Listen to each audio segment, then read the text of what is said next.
नमस्कार दोस्तों, dear student में आप सभी का स्वागत है। आज आपके लिए लाए हैं हिंदी के लगभग 50 क्वेश्चन है। यूपी बीएड संबंधी है, यूपी जीडी, यूपीएसआई सब में काम आएगा आपको। आप ध्यान से देखिए, आप कितना क्वेश्चन अटेम्प्ट करते हैं, ट्राई करिएगा। वीडियो पॉज करके आप कमेंट करिएगा। चलो शुरू करते हैं दोस्तों। क्वेश्चन नंबर 1, कर्कश का विलोम शब्द क्या है? 4 ऑप्शन दिए गए हैं, आपको इसमें से एक बताना है। कर्कश का विलोम ए कठोर है, बी विवेकी है, सी मधुर है, डी विनम्र है। कर्कश का विलोम क्या होता है? कर्कश का विलोम मधुर होता है, ऑप्शन नंबर सी। और कठोर का विलोम होता है कोमल, और विवेकी का विलोम होता है अविवेकी, विनम्र का विलोम होता है धृष्ट होता है। क्वेश्चन नंबर अगला, जो इंद्र पर विजय प्राप्त कर चुका हो उसे क्या कहते हैं? जो इंद्र पर विजय प्राप्त कर चुका हो उसे क्या कहते हैं? ए इंद्रजेय, बी इंदु, सी इंद्रजीत, डी जितेंद्रीय। जो इंद्र पर विजय प्राप्त कर चुका उसे इंद्रजीत कहते हैं, ऑप्शन नंबर सी सही है। जबकि इंद्रियों पर विजय प्राप्त करने वालों को जितेंद्रीय कहते हैं। क्वेश्चन नंबर अगला, उच्च कुल में पैदा व्यक्ति को क्या कहते हैं? जो उच्च कुल में पैदा होता है उस व्यक्ति को क्या कहते हैं? ए धनी कहते हैं, बी स्वर्ण कहते हैं, सी श्रेष्ठ कहते हैं, डी कुलीन कहते हैं। उच्च कुल में जो पैदा होता है उसे कुलीन कहते हैं, ऑप्शन नंबर डी सही है दोस्तों। क्वेश्चन नंबर अगला, ईश्वर तुम्हें दीर्घायु दे अर्थ के आधार पर वाक्य का भेद बताएं। ईश्वर तुम्हें दीर्घायु दे कौन सा वाक्य है? ए प्रश्नवाचक वाक्य, बी विस्मयवाचक वाक्य, सी इच्छावाचक वाक्य, डी निषेधवाचक वाक्य। ऑप्शन नंबर सी इच्छावाचक वाक्य है, क्योंकि इसमें ईश्वर तुम्हें दीर्घायु दे, इच्छाएं मतलब आशीर्वाद से संबंधित है। क्वेश्चन नंबर अगला, श्री गणेश का विलोम शब्द क्या है? श्री गणेश का विलोम शब्द इतश्री है। क्वेश्चन नंबर अगला दोस्तों, फूल का पर्यायवाची शब्द नहीं है कौन सा? फूल का पर्यायवाची शब्द नहीं है कौन? ए सुमन, बी पुष्प, सी तनुजा, डी कुसुम। फूल का पर्यायवाची नहीं है सी तनुजा। तनुजा एक पुत्री का पर्यायवाची है। क्वेश्चन नंबर अगला दोस्तों, किस रस को रसराज कहा जाता है? किस रस को रसराज कहा जाता है? ए वीर रस को, बी हास्य रस को, सी श्रृंगार रस को, डी शांति रस को। किस रस को रसराज कहा जाता है? ऑप्शन नंबर सी श्रृंगार रस को कहा जाता है। क्वेश्चन नंबर अगला, मन रे तन कागद का पुतला, लागय बुध बिनसई जाए छिन में, गर्व करे क्या इतना। इन पंक्तियों में कौन सा अलंकार है? ए भक्ति रस, बी श्रृंगार रस, सी करुण रस, डी शांत रस। इन पंक्तियों में कौन सा अलंकार है? आप दोस्तों पढ़ के समझ लेना तो कमेंट करना। इसमें शांत रस है। जिस छंद में 4 चरण और प्रत्येक चरण में 16 मात्राएं होती हैं वह ऑप्शन नंबर डी चौपाई होता है। 16 मात्राएं होती हैं चौपाई में, 16 मात्राएं। क्वेश्चन नंबर अगला, कल्प वृक्ष का पर्यायवाची कौन सा है? ए पारिजात, B Kalpataru, C देववृक्ष, D A सभी। कल्प वृक्ष का पर्यायवाची ए सभी, ऑप्शन नंबर डी सही है। हिंदी की आदि जननी किसे कहा जाता है? ए पाली, बी संस्कृत, सी अपभ्रंश, डी प्राकृत। हिंदी की आदिजन्य संस्कृत को कहा जाता है? ऑप्शन नंबर सही है। क्वेश्चन नंबर अगला दोस्तों, हिंदी दिवस कब मनाया जाता है? हिंदी एक राजभाषा के रूप में है, ना कि राष्ट्रभाषा के रूप में। हिंदी 14 सितंबर 1949 को इसे राजभाषा का दर्जा दिया गया। ऑप्शन नंबर बी सही है। क्वेश्चन नंबर अगला, दिन रात अध्ययन करके भी वह प्रथम स्थान न प्राप्त कर सका। नीचे दिए गए विकल्पों में से इस वाक्य में रेखांकित शब्द की वर्तनी शुद्ध कीजिए। आपको बताना इसमें से शुद्ध कौन है। ए अध्ययन, बी अध्ययन, सी अध्ययन, डी अध्ययन। इसमें से कौन सा ऑप्शन सही है? ऑप्शन नंबर बी अध्ययन शुद्ध है। क्वेश्चन नंबर अगला, अविकारी शब्द किसे कहते हैं? अविकारी शब्द किसे कहते हैं? ए संज्ञा, बी सर्वनाम, सी अव्यय, डी विशेषण। अविकारी शब्द किसे कहते हैं? अव्यय को कहते हैं। हिंदी वर्णमाला में व्यंजनों की संख्या कितनी है? हिंदी वर्णमाला में व्यंजनों की संख्या A 32, B 34, C 33, D 36। Option number C 33। Hindi वर्णमाला में व्यंजनों की संख्या 33 है। क्वेश्चन नंबर अगला, इस समास में पहला पद संख्यावाचक होता है। कौन सा ऐसा समास है जिसका पहला पद संख्यावाचक होता है? ए अव्ययी भाव समास, बी द्विगु समास, सी द्वंद्व समास, डी कर्मधारय समास। संख्यावाचक समास द्विगु समास होता है। ऑप्शन नंबर बी सही है। क्वेश्चन नंबर अगला, राजपुत्र में कौन सा समास है? ए तत्पुरुष समास, बी द्विगु समास, सी द्वंद्व समास, डी कर्मधारय समास। ऑप्शन नंबर ए सही, तत्पुरुष समास। क्वेश्चन नंबर अगला, निम्नलिखित प्रत्येक 4 विषम या विमेल शब्द को चिन्हित, आपको इसमें से बताना है कौन सबसे अलग है। ए समस्या, बी खेद, सी कठिनाई, डी जटिलता। आप देख रहे हैं कि समस्या, कठिनाई और जटिलता में एक समानता दिख रही है, लेकिन खेद में नहीं दिख रही है। ऑप्शन नंबर बी सही है। अब अगला क्वेश्चन में आपको विमेल बताना है कौन सा सबसे अलग है। घर, परिवार, प्रियजन, बच्चे। आप देखकर बता सकते हैं परिवार, प्रियजन और बच्चे में कुछ न कुछ संबंध दिखा रहा है, लेकिन घर सबसे अलग है। ऑप्शन नंबर ए सही है। क्वेश्चन नंबर अगला, जिस समास का पूर्व पद पहला पद प्रधान हो उसे कौन सा समास कहते हैं? उसे कौन सा समास कहते हैं?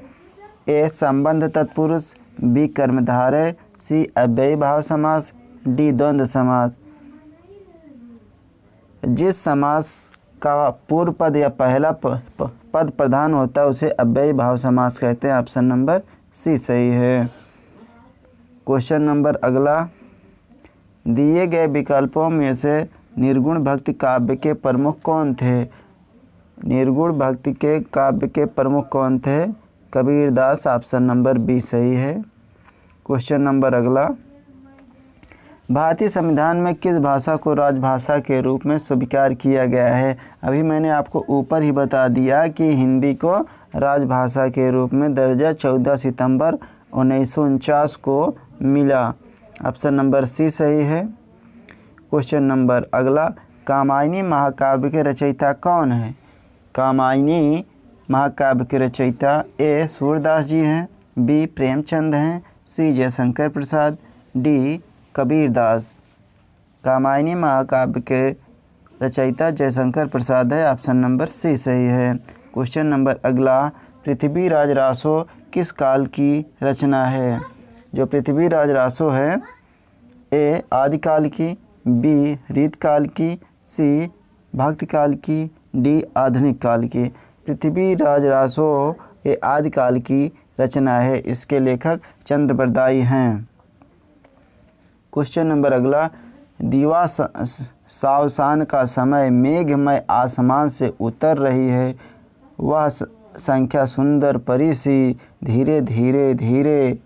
इसमें कौन सा अलंकार है? आप इसको ध्यान से पढ़िएगा, उसके बाद आप बताइएगा कि इन पंक्तियों में कौन सा अलंकार है। ए रूपक अलंकार, बी उपमा अलंकार, सी श्लेष अलंकार, डी मानवीकरण अलंकार। इसमें ऑप्शन नंबर डी मानवीकरण अलंकार है। क्वेश्चन नंबर अगला, हिंदी शब्दकोश में छ का क्रम किस वर्ण के बाद आता है? ए का, बी छ, सी त्रा, डी ज्ञा। छ एक संयुक्त व्यंजन है क्योंकि का हलंत रहता, फिर प्लस मूर्धन्य सा मिलके छ का निर्माण करते हैं। पहले का व्यंजन आया है, इसलिए ऑप्शन नंबर ए सही हो जाता है। क्वेश्चन नंबर अगला, खग जाने खग की भाषा लोकोक्ति का उचित अर्थ है। ए पक्षियों की तरह बोलना, बी पक्षियों की भाषा ना जानना, सी पक्षी अपनी भाषा स्वयं समझते हैं, डी समान प्रवृत्ति वाले लोग एक दूसरे को सराहते हैं। यानी खग जाने खग की भाषा का अर्थ है समान प्रवृत्ति वाले लोग एक दूसरे को सराहते हैं। ऑप्शन नंबर डी सही है। ऑप्शन नंबर डी सही है। क्वेश्चन नंबर अगला, नीचे दिए गए वाक्य के पहले और अंतिम भाग को क्रमशः 1 और 6 की संख्या दी गई है। इनके बीच के अंशों को 4 भागों में बांटकर यारा, लावा तथा वा की संख्या दी गई है। ये चारों भाग उचित क्रम में नहीं हैं। इन चारों को उचित क्रम में लगाएं ताकि एक सही वाक्य बन सके। अब आप देखिए नंबर 1, जिस प्रकार, और लास्ट में आपको ऐसा पूरा यारा लावा दिया है, आपको एक एक शब्द मिला के और नंबर 6 में जोड़ना है। जैसे जिस प्रकार अग्नि का धर्म, यानी ऑप्शन नंबर सी में पहला वाह है और बी में पहला वाह है। अब ए और डी ऑप्शन तो गलत हो गया। जिस प्रकार अग्नि का धर्म है दहकना, उसी प्रकार मनुष्य का धैर्य है उसके स्वभाव का पर्याय होना चाहिए। ऑप्शन नंबर सी सही है। क्वेश्चन नंबर अगला, अक्ल का दुश्मन होना मुहावरे का अर्थ क्या है? अक्ल का दुश्मन होना यानी महामूर्ख। ऑप्शन नंबर सी सही है दोस्तों।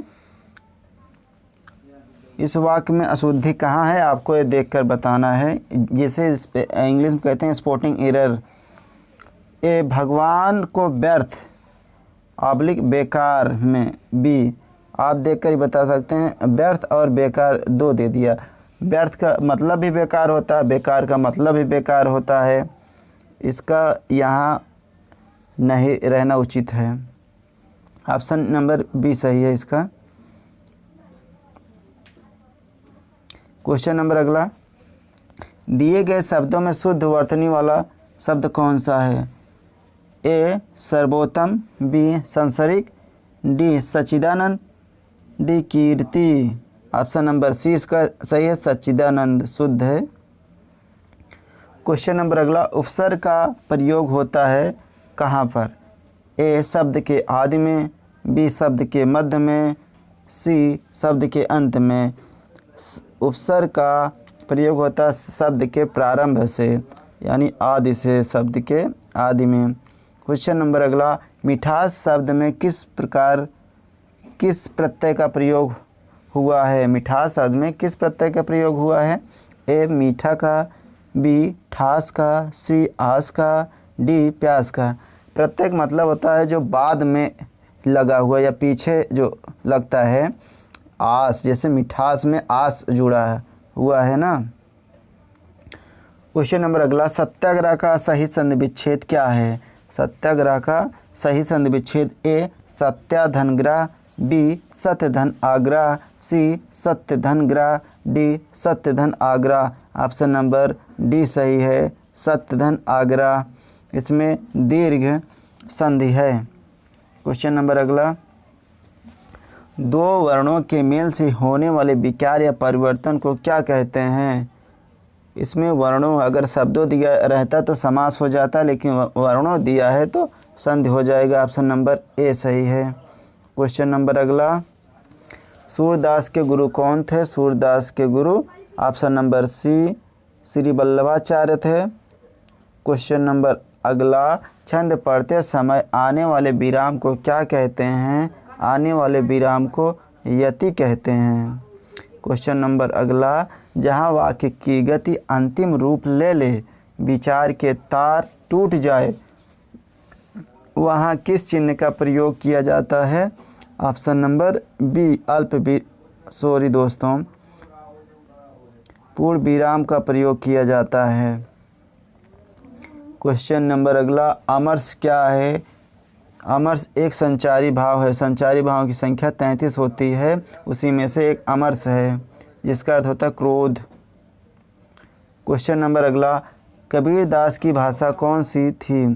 कबीरदास की भाषा सदुक्कड़ी थी। ऑप्शन नंबर डी सही है। क्वेश्चन नंबर अगला, द्रौपदी का चीर का अर्थ क्या है? द्रौपदी का चीर हरण हुआ था, इसका मतलब है कि ऑप्शन नंबर सी कभी समाप्त न होने वाला। क्वेश्चन नंबर अगला, कूप मंडूक होने का अर्थ क्या है? ऑप्शन नंबर डी सीमित ज्ञान या सीमित अनुभव होना। ऑप्शन नंबर डी सही है। अब 1 से 6 तक आपको 11 लावा में मिलाना है। सामाजिक जीवन में क्रोध की या देखिए, पहले आप इसको उठाइए। क्रोध की ज़रूरत बराबर पड़ती है, फिर ये लाखों, फिर यदि क्रोध ना हो तो मनुष्य दूसरों के द्वारा पहुँचाए जाने वाले बहुत से कष्टों के चिर निवृत्त का उपाय ही ना कर पाए। पहले या फिर ला फिर रा फिर वा। ऑप्शन नंबर ए सही है दोस्तों। क्वेश्चन नंबर अगला, पूरब और उत्तर के बीच की दिशा को क्या कहते हैं? ऑप्शन नंबर बी ईशान कहते हैं। पूरब और उत्तर के बीच की दिशा को ईशान कहते हैं और उत्तर पश्चिम की दिशा को वायव्य कहते हैं। पश्चिम और दक्षिण की दिशा को नैऋत्य कहते हैं और दक्षिण और पूर्व की दिशा को आग्नेय कहते हैं दोस्तों। क्वेश्चन नंबर अगला, वलय शब्द का अर्थ निश्चित कीजिए। वलय का शब्द होता है गोलाकार। ऑप्शन नंबर बी सही है दोस्तों। अगर आपको ये वीडियो पसंद आए तो लाइक करना, सब्सक्राइब करना, शेयर करना दोस्तों। जय हिंद दोस्तों।